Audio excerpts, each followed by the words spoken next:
Olá, bem-vindos a mais uma aula da professora Pamela Reis, enfermeira pós-graduada em Enfermagem do Trabalho, com licenciatura em Ciências Biológicas e mestrando em Saúde do Trabalhador. Nossa aula de hoje é voltada para auxiliares e técnicos de enfermagem do trabalho e o tema é avaliação primária e secundária e atendimento a uma parada cardiorrespiratória em um ambiente de APH, atendimento pré-hospitalar.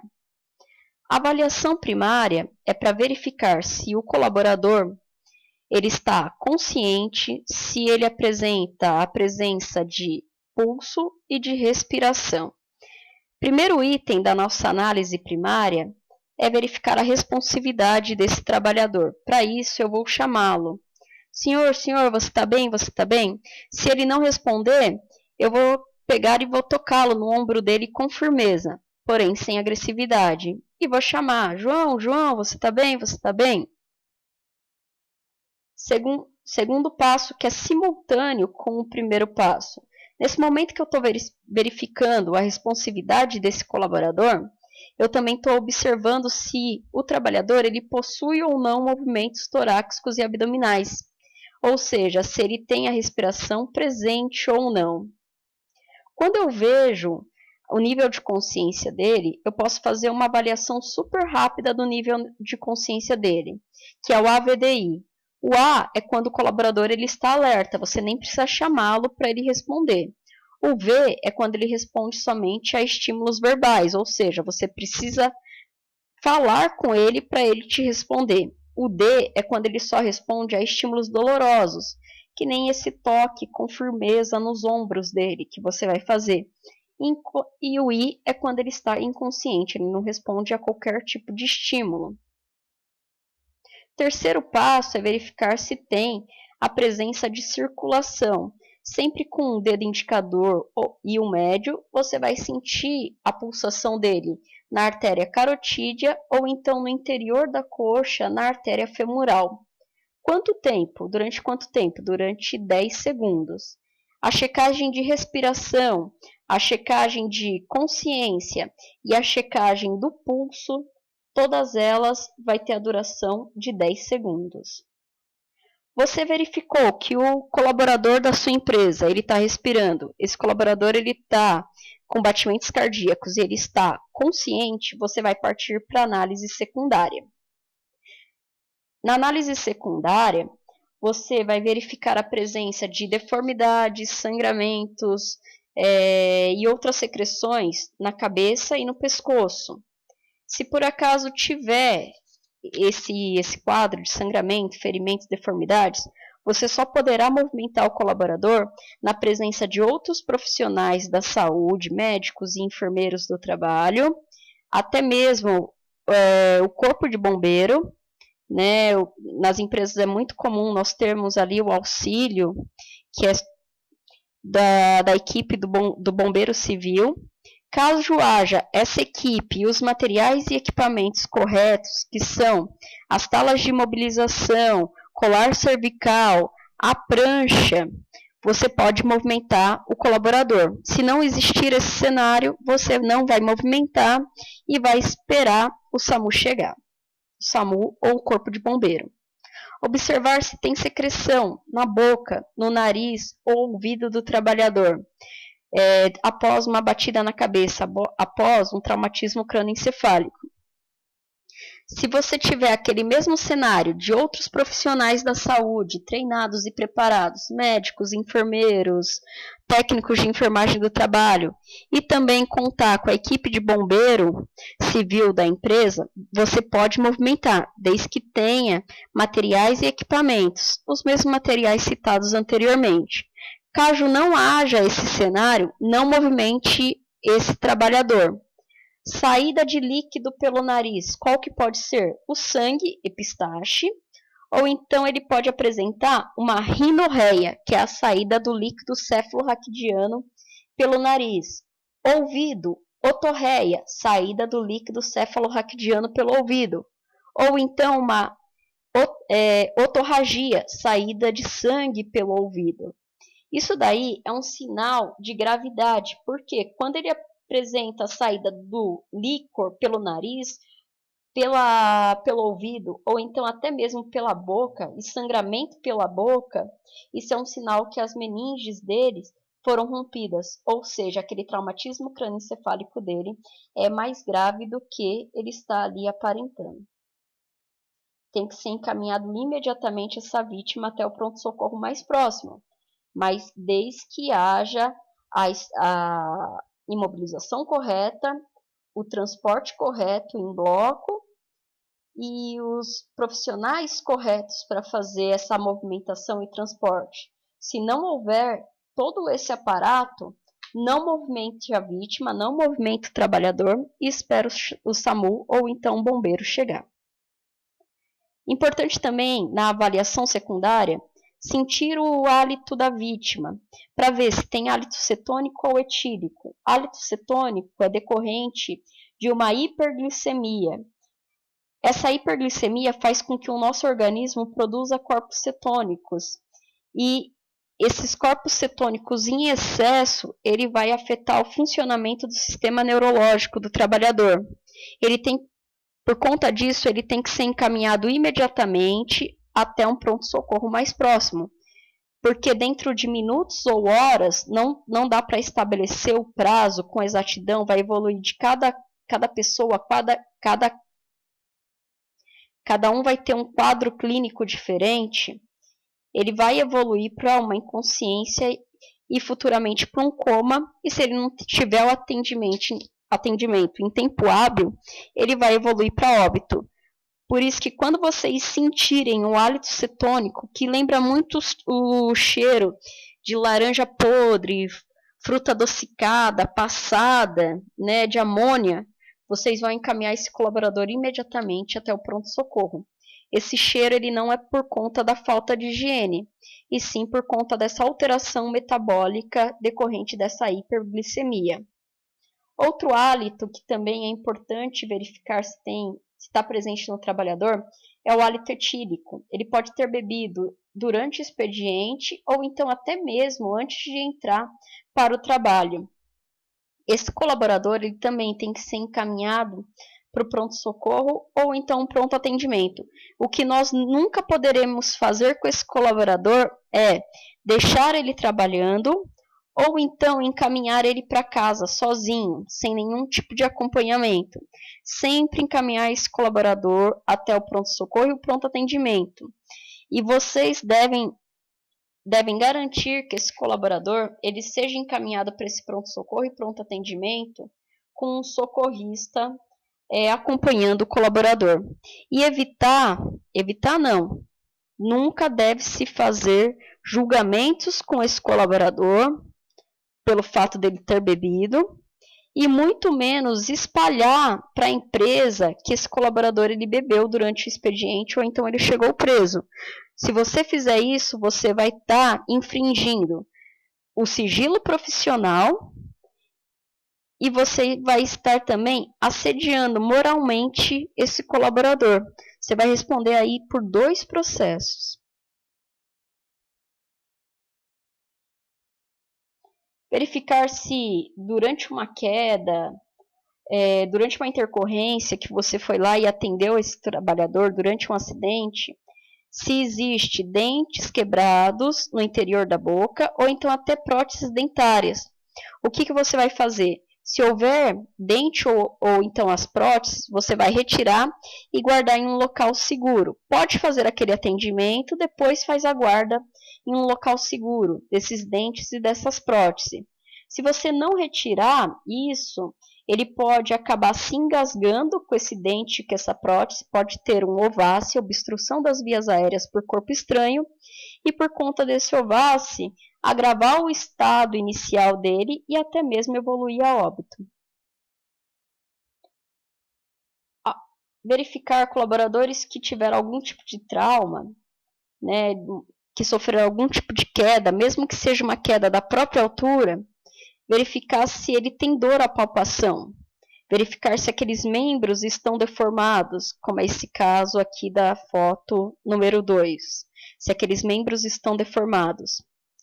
Quando Quando você tem uma fratura, o membro ele vai ficar fora da posição anatômica normal, vai ficar deformado, e o colaborador ele vai ter uma diminuição da força e movimentos, além da dor, a palpação, ou então até mesmo quando não tem estímulos, ele vai sentir dor.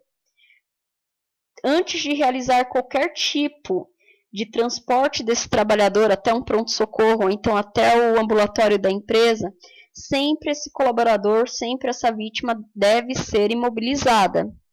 Após a imobilização, com as talas, com colar cervical, com a prancha, você pode imobilizar, você pode transportar com segurança esse trabalhador.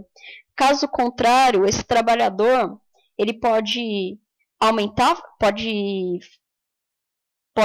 essa fratura dele, pode evoluir para uma paraplegia, uma tetraplegia, uma osteomielite, que é uma inflamação óssea, uma infecção óssea, que pode evoluir para uma necrose e ele ter que amputar aquele membro. Então é importante, você vai precisar de uma equipe treinada para fazer o transporte dessa vítima, vai fazer sempre o transporte e a movimentação dessa vítima em bloco, vai sempre ser feito o pranchamento e a imobilização daquele membro que pode ter possivelmente uma fratura associada. Além dessas informações da análise primária e secundária, quando vocês forem ligar para o SAMU, ou então para o corpo de bombeiro, ou para a ambulância particular da empresa, ou então até mesmo vocês saíram com a ambulância particular da empresa e foram passar essas informações para a equipe de saúde que está no pronto-socorro. É importante vocês passarem informações do número de vítimas, porque pode ter sido um acidente com múltiplas vítimas ali dentro de empresas, é muito comum acontecer em indústrias, em empresas de grande e médio porte. Verificar riscos potenciais que essas vítimas estão expostas, se possui lá na empresa gases, fumaça, combustível, se tem materiais inflamáveis, explosivos. Passar informação se a vítima está falando, se ela está consciente, batimentos cardíacos, respiratórios, se tem sangue, se tem fluidos, que nem o caso da otorragia, rinorreia. Observar também e falar para os profissionais que vão estar fazendo esse atendimento do trabalhador, se observar o que aconteceu para poder falar para eles o que de fato aconteceu. Essas informações, quando você não presencia, você pode pedir as informações do que aconteceu para a própria vítima, né, se ela estiver consciente, ou então para as pessoas que estão ao redor da vítima, que presenciaram o acontecido. Porque senão você vai fazer uma presunção do que aconteceu e muitas vezes pode ser algo completamente do que você presumiu. Por exemplo, se você tem uma vítima caída no pé de uma escada, você vai pensar, a Pamela pegou e tropeçou e caiu na escada, sendo que vai estar lá a Maria. A Maria viu tudo o que aconteceu com a Pamela e ela vai pegar e vai te relatar. A Pamela, antes de cair da escada, ela levou a mão dela no peito e acabou gritando com muita força. Aí você já vai entender melhor o que aconteceu. A Pamela não tropeçou. Ela teve um infarto, provavelmente ela teve um infarto. O único que pode determinar se foi ou não um infarto é o médico. Mas você vai entender que provavelmente ela infartou, por isso ela pegou e caiu. Então, o trauma dela, a queda dela, não foi decorrente a um simples tropeção. Foi decorrente de um infarto. Quando você faz esse relato para a equipe do SAMU ou do bombeiro, eles já vão com uma outra atitude na empresa. O que eles levariam uma ambulância simples, eles vão levar uma ambulância UTI, onde vai ter um médico, um enfermeiro, vai ter os materiais para intubação, vai ter os materiais para as medicações, para atendimento de uma parada. Eles vão ali com atendimento de alta complexidade, mas eles só podem ir com esse diferencial se vocês passarem as informações o mais completas possíveis. Verificar também se tem odores de medicamento ali no paciente e até mesmo se tem medicamentos ao entorno do paciente. Verificar o hálito da vítima, como nós falamos inicialmente. O hálito cetônico ou o hálito etílico. Nunca julgando a pessoa que apresenta o hálito etílico. Ela não precisa de julgamento, ela precisa de um atendimento assertivo e correto e digno. Os primeiros 10 minutos eles são essenciais para garantir a sobrevida daquele colaborador. A sobrevida ou não daquele colaborador. Por isso é importante o socorrista sempre agir com rapidez, mas nunca com precipitação. Com precipitação, você pega esse trabalhador aqui da foto de qualquer maneira e agrava a lesão dele. Aqui você não sabe se possivelmente ele está com uma fratura aqui na coluna, né, na coluna vertebral, um traumatismo crânioencefálico. Você não sabe. Então, um profissional da área da saúde, que ele vai agir com rapidez, porém sem precipitação, ele vai movimentar esse trabalhador em bloco, ele vai colocar o colar cervical, ele vai imobilizar a perna dele e depois pranchar para pegar e poder movimentá-lo, para poder transportá-lo. Por isso é importante agir com rapidez, porém sem precipitação. Caso a vítima ela esteja respirando, caso a vítima está respirando, está com batimentos cardíacos e está consciente, e sem fratura e sem um trauma associado, você vai posicioná-la ela nessa posição de recuperação. Por que é importante posicionar essa vítima na posição de recuperação? A posição de recuperação, aqui está falando do lado esquerdo, mas independente, lado esquerdo ou direito, tá? Pode ser um dos dois. Essa posição de recuperação é principalmente por conta aqui da cabeça dessa pessoa, que ela vai estar lateralizada. Lateralizada para evitar, num caso de vômito ou então uma hipercialorreia, uma salivação em excesso, essa vítima ela broncoaspire e acaba tendo ovácea, obstrução das vias aéreas por corpo estranho e pode até mesmo evoluir a óbito, como foi dito anteriormente. Então, sempre quando não tem um trauma associado, lateralizem a cabeça dessa pessoa para evitar o risco de broncoaspiração. E se por acaso esse trabalhador, já na avaliação primária, você verificou que ele está sem respirar, que ele está sem batimentos cardíacos e ele está inconsciente, ou seja, ele está numa parada cardiorrespiratória. O que vocês vão fazer na sequência? Em primeiro lugar, chamar ajuda com DEA, com desfibrilador externo semiautomático. E vocês vão seguir todo o protocolo de ressuscitação cardiopulmonar que é estabelecido pela American Heart Association. O último protocolo ele entrou em vigência em 2019. Ele sempre é renovado a cada 2 anos. Por isso, é muito importante nós estarmos se atualizando a cada 2 anos. Aqui, protocolo de PCR-SCP da American Heart Association, Associação Americana do Coração, de 2019, que é esse que eu irei passar para vocês. Nesse protocolo, ela fala da sequência que a gente tem que nós devemos fazer num caso de uma parada cardiorrespiratória extra-hospitalar, que é o nosso caso em saúde ocupacional. É sempre uma parada cardiorrespiratória extra-hospitalar.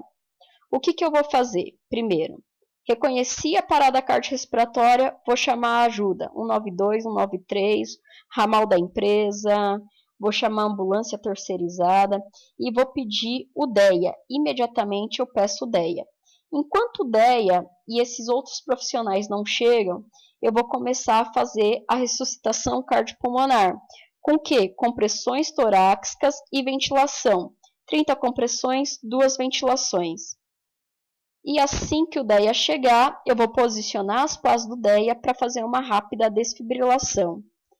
Nisso, a equipe de saúde, né, da ambulância já chegou para transportar esse colaborador até um hospital, até uma UTI, onde ele vai ter acesso a mais recursos de exames laboratoriais, de imagem e toda uma equipe clínica completa para poder dar o atendimento definitivo para esse trabalhador.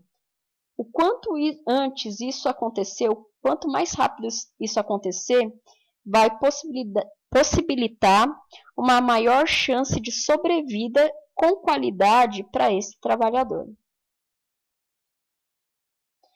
Traumatismo crânioencefálico, ele tem, parada cardiorrespiratória, ela tem inúmeras causas, desde um traumatismo crânioencefálico, um afogamento, um infarto, um acidente vascular cerebral, um choque anafilático, um choque hipovolêmico. Qualquer situação, qualquer coisa pode evoluir, qualquer agravo clínico pode evoluir uma parada cardiorrespiratória. E essa parada cardiorrespiratória, ela além de ter sinais e sintomas como a inconsciência, a ausência de movimentos respiratórios, a ausência de pulsos em grandes artérias, como já foi dito anteriormente, carotídea no pescoço e femoral no interior da coxa, esse trabalhador ele vai apresentar outros sinais e sintomas. Pele fria e úmida. Por quê? Porque não está tendo circulação sanguínea. Por conta da parada cardíaca. Não está tendo circulação sanguínea. E um dos mecanismos para manter a minha pele, a minha temperatura corpórea, né, inclusive da minha pele, é justamente a fricção que esse sangue faz no interior das minhas artérias e veias, que acaba mantendo a minha temperatura corpórea. Por isso que a pele de uma pessoa numa parada cardiorrespiratória, por conta dessa parada do coração e da circulação consequentemente, ela fica fria.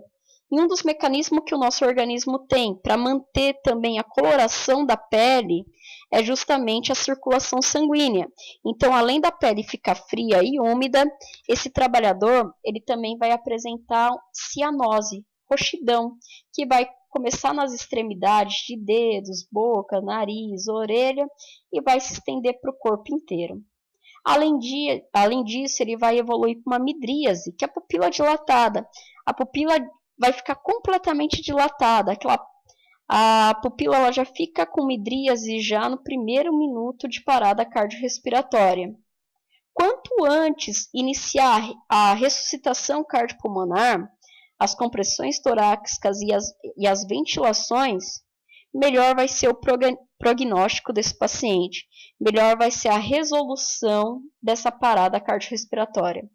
Se o colaborador ele ficou parado durante 0,4 minutos e foi iniciado de maneira correta, efetiva, de qualidade, a ressuscitação cardiorrespiratória, esse trabalhador cardiopulmonar, esse trabalhador, ele provavelmente ele não vai ter nenhum dano cerebral.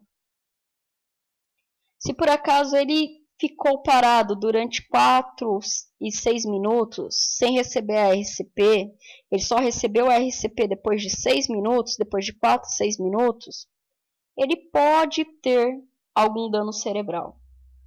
Se ele recebeu atendimento, né, a efetiva RCP depois de 6 a 10 minutos, a chance dele evoluir para algum dano cerebral já é maior. E se ele recebeu somente RCP após 10 minutos, ele provavelmente ele tem muita chance de ter danos cerebrais severos ou então evoluir até para um óbito, a morte cerebral. Sempre para reconhecer a parada cardiorrespiratória é a avaliação primária, que foi dito no início da aula.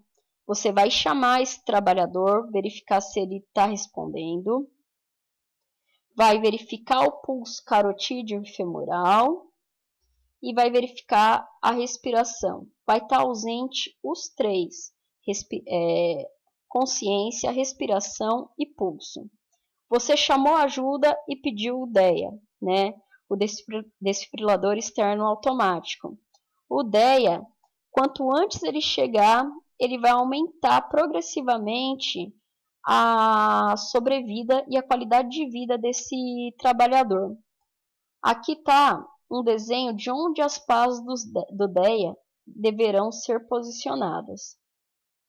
Enquanto o DEA não chega, você vai iniciar o protocolo de ressuscitação cardiopulmonar, que é o suporte básico de vida. Aqui, né, o suporte básico de vida ele é basicamente o quê? Compressões torácicas, abertura de vias aéreas e a respiração. Se o DEA chegar aqui nesse meio tempo, a desfibrilação. Sempre a prioridade é compressões torácicas. Muitas vezes você vê um trabalhador querer evoluir uma parada cardiorrespiratória, mas você não tem os dispositivos para fazer a ventilação para esse trabalhador sem se expor a algum tipo de secreção orgânica. Pode fazer boca a boca? Jamais. Vocês sempre vão utilizar a máscara de bolso, a pocket mask, a máscara descartável ou então a bolsa válvula máscara, o AMBU. Mas enquanto elas não chegam, uma delas não chega, você vai já iniciar o protocolo através das compressões torácicas.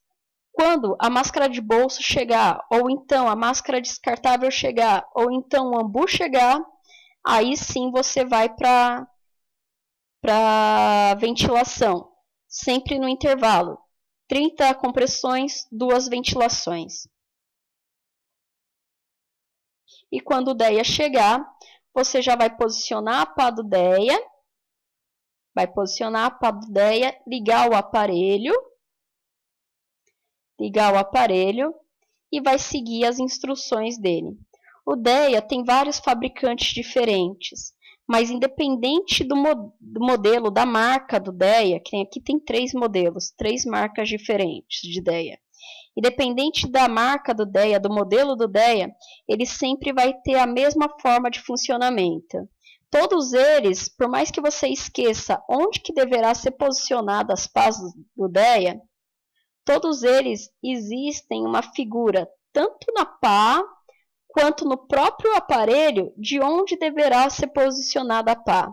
Se por acaso você ficou nervoso e inverteu a pá, né, colocou ela, que nem essa daqui, você colocou aqui no abdômen, na região abdominal do paciente, o DEA ele vai te falar, reposicione as pás.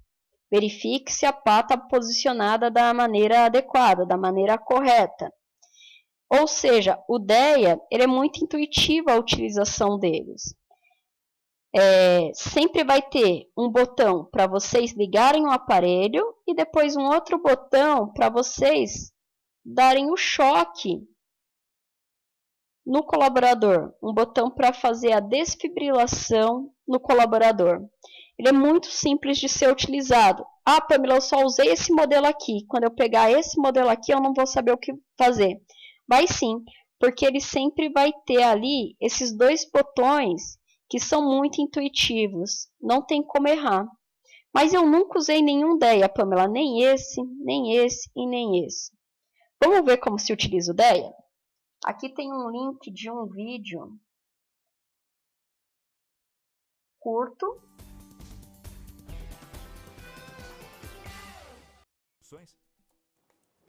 que está mostrando de maneira simples como se utiliza o aparelho.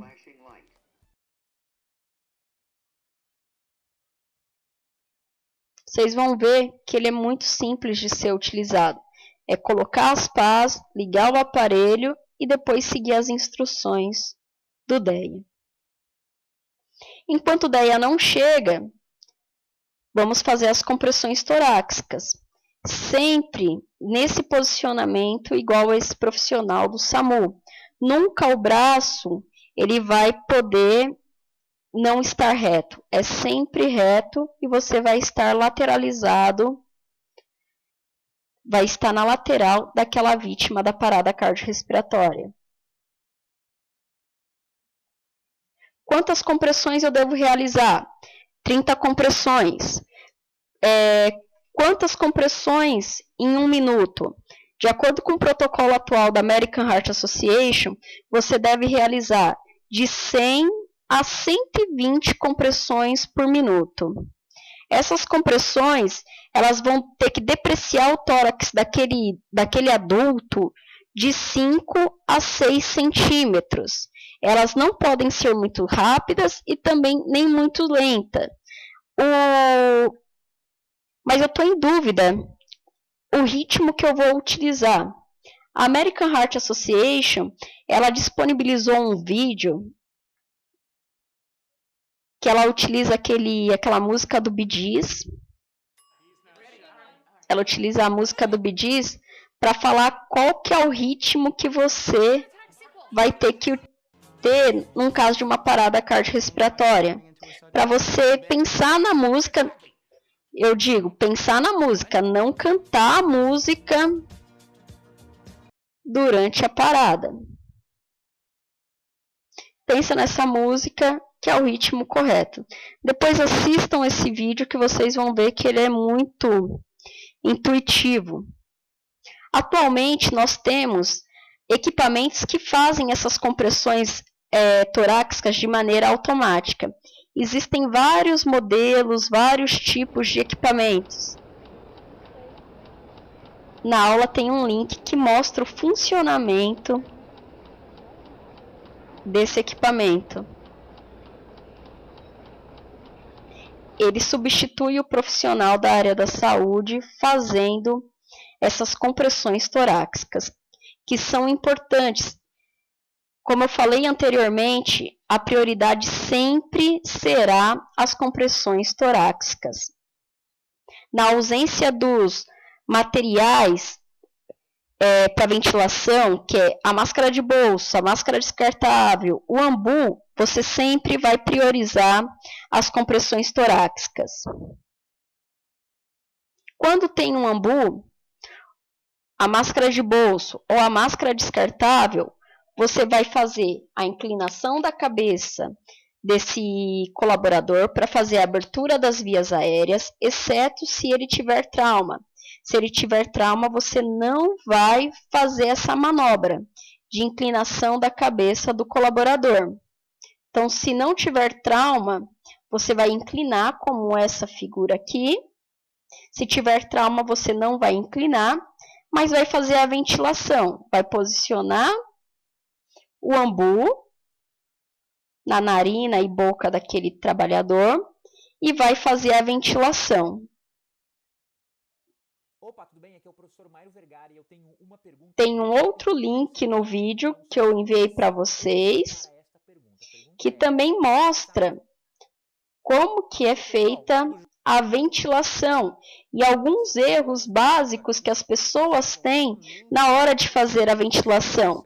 Pensa que tem que fazer com força, pensa que tem que ventilar rápido, e não é isso. A ventilação, ela vai durar 1 segundo e você, entre uma ventilação e outra, você vai esperar 6 segundos. Porque você está esperando aquele tórax do colaborador voltar normalmente, fisiologicamente, como uma ventilação normal. Você não pode fazer rápido e nem forte. Porque você vai estar provocando uma hiperventilação, você vai agravar o estado inicial daquele colaborador. Aqui também está disponível um vídeo para vocês no link, que ele mostra como que é utilizado a máscara de bolso. Como que vocês farão com a máscara de bolso.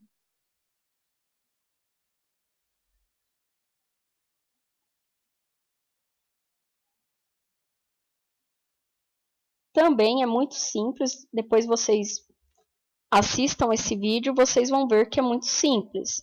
É uma ventilação também que vai durar 1 segundo e entre uma ventilação e outra 6 segundos. Ou seja, o intervalo entre uma compressão e uma ventilação, todo esse procedimento da ventilação, ele tem que durar no máximo 10 segundos. Então, a sequência, 30 compressões, 2 ventilações. Em 1 minuto, vocês farão de 100 a 120 compressões e de 10 a 12 ventilações.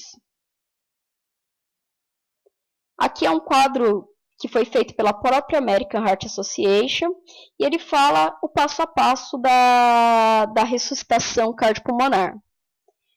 Qualquer procedimento eu tenho que avaliar se o local está seguro, tanto para a vítima quanto para o socorrista. Jamais eu vou me expor a algum risco, porque lembrando, por mais que nós sejamos profissionais da área da saúde, dentro de uma empresa nós estamos fazendo atendimento pré-hospitalar, o auxiliar e o técnico de enfermagem do trabalho, eles não são bombeiros, nem civil e nem militar.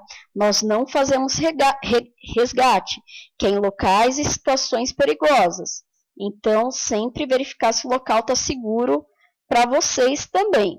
Verificar a responsividade da vítima, verificar se tem ausência de respiração ou então respiração gasping, que é aquela respiração agônica. Essa respiração agônica é uma respiração de uma pessoa que vai parar.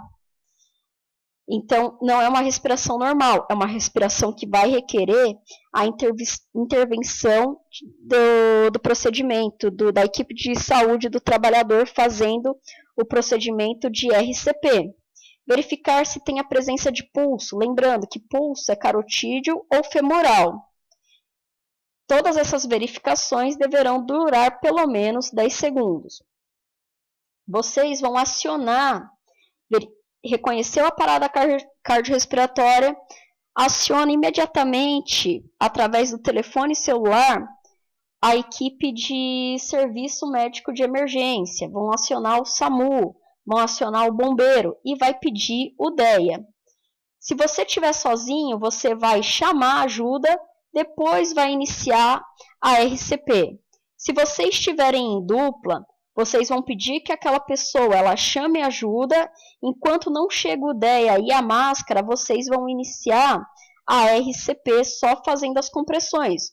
Quando chegar a máscara de bolso, ou a máscara descartável, ou o ambu, aí sim vocês vão fazer a sequência de 30 ventilações, 30 compressões e 2 ventilações. E assim que chegar o DEA, vocês já vão posicionar as pás para fazer a desfibrilação o mais rápido possível.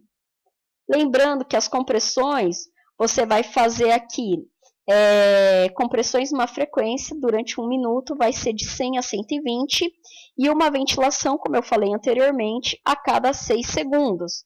Vai totalizar aqui, em média, 10 respirações por minuto. A profundidade também foi falada anteriormente, é de 5 centímetros e no máximo 6 centímetros, lembrando que o nosso público-alvo é o adulto, porque nós estamos em uma aula de enfermagem do trabalho. Nós vamos atender a família do trabalhador. Sempre entre uma compressão e outra, esperar o retorno do tórax e nunca se apoiar no tórax do colaborador após cada compressão. Lembrando que o limite de interrupção entre compressões torácicas e ventilação, como foi falado anteriormente, é 10 segundos. Aí aqui está reforçando o que pode e o que não pode fazer. Nunca se exponha a qualquer material biológico. Sempre utilize a máscara, sempre utilize luvas. Aqui, após o término dessa aula, é importante vocês acessarem esse vídeo, porque ele vai mostrar para vocês o passo a passo do procedimento.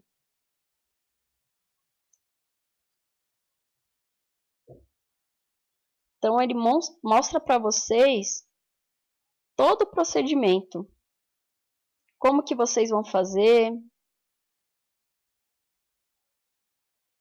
Vai ser um reforço de tudo aquilo que nós falamos ao longo da aula. Vocês verão nesse vídeo mostrando a prática. Espero que vocês tenham aproveitado o vídeo. Na descrição desse vídeo vai estar o link para baixar o PDF da aula, o link do PDF da aula. Obrigado por terem assistido. Não se esqueça de se inscrever no canal, curtir o vídeo se vocês gostaram, é claro, deixar seus comentários sobre o assunto, inclusive sugestões para temas que vocês acham relevantes ser tratados, abordados em um próximo vídeo. Como falei anteriormente, na descrição do vídeo tem um link para baixar a aula em PDF. Um abraço a todos, até uma próxima.